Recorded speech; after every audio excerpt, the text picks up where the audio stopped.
Voici un peu de vocabulaire pour vous. Si on voulait déterminer les racines d'une équation, ceci consiste à résoudre une équation. Donc, lorsque je vous demande de résoudre, c'est que tu veux savoir quand la fonction est nulle. En d'autres mots, quand est-ce qu'elle croise l'axe des x. Puis, il va y avoir trois possibilités. Une serait que tu as deux racines distinctes, donc voulant dire différentes. Alors, R et S. L'autre option, c'est que tu vas avoir une racine qu'on appelle double. Puis, la dernière option, ça serait que tu n'aurais aucune racine réelle. Les racines possibles que nous allons trouver pour R et S, tu peux avoir des nombres entiers, des nombres rationnels ou même des nombres irrationnels. Il y a 4 façons que tu peux résoudre une équation de second degré. Il y en a qui sont plus suggérées que d'autres, mais les voici. Tu pourrais compléter le carré, tu pourrais utiliser ta calculatrice à charge graphique, tracer le graphique, ensuite trouver quand la parabole croise l'axe des x. Tu pourrais factoriser et trouver lorsque les binômes de la factorisation donnent 0. Ou tu pourrais utiliser la formule quadratique. Maintenant, pour les racines et le discriminant, vous avez peut-être remarqué ou vous vous rappelez que si le discriminant est plus grand que 0, je vais avoir deux réponses. Si le discriminant est 0, j'ai une réponse seulement ou une racine réelle.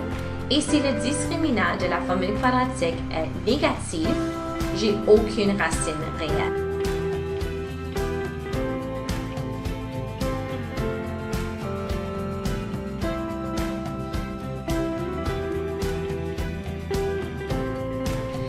Toute droite qui a une intersection avec le graphique d'une fonction de second degré est soit sécante ou tangente. Lorsqu'elle est sécante, puis c'est celle en bleu, la droite va couper la courbe en au moins 2 points. Cependant, si elle est tangente, elle va toucher la courbe en 1 point seulement. Et elle va former un angle nul avec la courbe en ce point.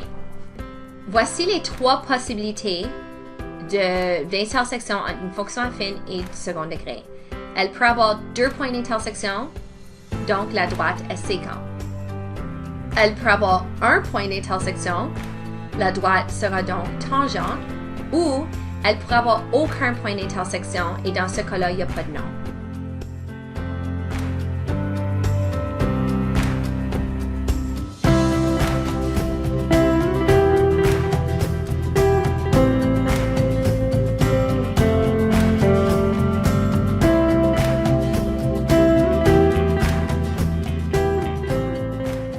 Nous allons maintenant faire un exemple. Alors, on va déterminer si la fonction affine et la fonction de second degré de chaque part d'équation ont des points d'intersection.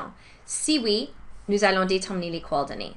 Donc, si je parle du mot intersection, l'année passée, vous avez trouvé l'intersection entre deux fonctions affines. Pour faire ceci algébriquement, vous avez utilisé la substitution. Donc, si je veux faire la substitution, ça veut dire que je vais substituer y dans équation 1 pour le y de l'équation 2. Donc, je vais avoir l'équation 3x plus 5 égale 3x au carré moins 2x moins 4. Ce qui m'intéresse maintenant, c'est la valeur de x. Donc, je veux résoudre. Si je veux résoudre, ça veut dire que ma fonction doit devenir nulle. Alors, il faut que j'envoie toute cette fonction affine du côté de la fonction parabolique afin de rendre un côté nul. Donc, j'ai besoin de soustraire moins 3x et soustraire 5. J'aurai maintenant que j'ai ceci, nous sommes rendus à la leçon 1.5. C'est résoudre une fonction parabolique. Si j'ai 2 réponses, ça veut dire que la droite coupe 2 fois. Si j'ai une réponse, ça veut dire que la droite coupe une fois. Puis si j'ai aucune solution, ça veut dire que la droite ne coupe pas la parabole. Donc, je vais tenter de résoudre. Je peux essayer la factorisation ici en faisant A fois C, qui me donne moins 27 et moins 5. Est-ce que j'ai des facteurs de 27 qui vont additionner pour me donner moins 5? Il y a juste 1 et 27 et 3 et 9. Donc, ce n'est pas possible. Donc, pas de factorisation. Je vais faire la formule quadratique. Donc, j'ai moins 5. Puis, j'aurai ceci. Maintenant, si je fais les calculs. Donc, j'ai deux solutions et je peux voir ici que le discriminant est positif. Donc, je sais que cette droite est séquente. Maintenant, ce qui m'intéresse, c'est de déterminer où est-ce qu'elle est séquente. C'est à ce point-ci que tu veux calculer les décimales. 5 plus la racine de 133 divisé par 6. Donc, je coupe la parabole à deux places. À x égale 2,76 et x égale moins 1,09. Cependant, où est ce point sur le graphique? Je dois trouver le y de ces deux points. Donc, je vais remplacer dans équation 1, juste parce que c'est une fonction affine et je sais que les deux équations devraient me donner la même réponse. Alors, pour ma solution finale, mes points sont, ça c'est un de mes points d'intersection et ça c'est l'autre point d'intersection.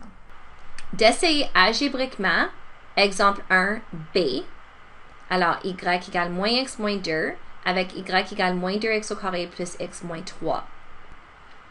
Donc, arrêtez la vidéo et essayez-le algébriquement. Alors, ce qui aurait dû arriver quand tu as fait exemple 1b, tu aurais dû avoir un discriminant qui était négatif dans la formule quadratique et donc aucune solution. Voici ce que ça a l'air graphiquement. Et pourquoi tu n'as aucune solution?